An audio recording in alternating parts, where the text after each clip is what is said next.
తెలియకపోతే నా మిత్రురాలు గీతిక చెబుతుంది. భాగవతంలోని 4వ అధ్యాయం 7వ శ్లోకం.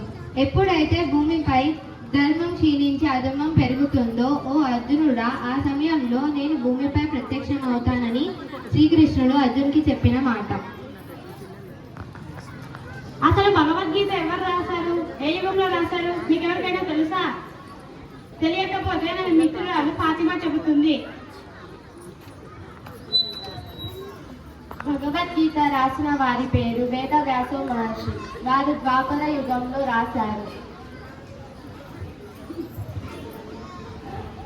అసలు భగవద్గీత ఎందుకు చదవాలి, దానివల్ల ఉపయోగాలు ఏమిటి మీకేమైనా తెలుసా? తెలియకపోతే నేను మిత్రురాలు నిర్మా చెబుతుంది. మహాభారత సారాంశమే భగవద్గీత. భగవద్గీతని కృష్ణుడు ధర్మానికి ప్రతిరూపమైన ధర్మరాజునికి చెప్పలేదు, పితామహుడు భీష్మునికి చెప్పలేదు, కేవలం అర్జునుడికి మాత్రమే చెప్పాడు.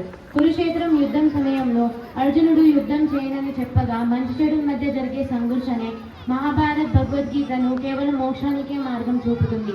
ఆ మార్గంలో నడవాలంటే పాఠశాలలో పాఠ్యాంశంగా ప్రవేశపెట్టాలి. భగవద్గీతలో ఉన్న ఇప్పుడు మంచి మాటలు విందాం. ఏ పనైనా కష్టపడితేనే పూర్తవుతుంది, అనువంతైనా ముందుకు వెళ్ళదు. ఇంకో మరి మంచి మాట నా స్నేహితురాళ్ళు మనకు చెప్తుంది. కోరికలను జయించాలి లేదా అదుపు చేసుకోవాలి, అప్పుడే మనసుకు ప్రశాంతత కలుగుతుంది. కోరికల వెంట పరిగెత్తితే అశాంతి మాత్రమే దొరుకుతుంది. మరో మంచి మాట నా స్నేహితురాలు కనిష్ట చెప్తుంది. శ్రీకృష్ణుడు భగవంతుడే కావచ్చు, కానీ యుద్ధం చేసింది మాత్రం అర్జునుడు. దీన్ని బట్టి మనం తెలుసుకోవాల్సింది ఏంటంటే దేవుడు కేవలం దారి మాత్రమే చూపిస్తాడు, అందులో పోరాడాల్సింది మాత్రం మనమే. అలాగే ఉపాధ్యాయులు మంచి దారి మాత్రమే చూపిస్తారు, అందులో చదివి ఎదగాల్సింది మాత్రం మనమే. ఇంకో మంచి మాట నా స్నేహితురాలు ప్రణవి చెప్తుంది.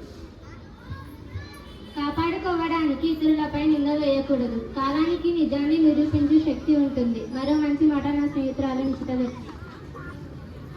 కూర్చొని మాట్లాడితే పరిష్కారం దొరకని సమస్య అంటూ ఉండదు. ఆ మాటలే పోట్లాడేలా ఉండాలా, పరిష్కారం దొరికేలా ఉండాలా అనేది మన చేతిలోనే ఉంటుంది.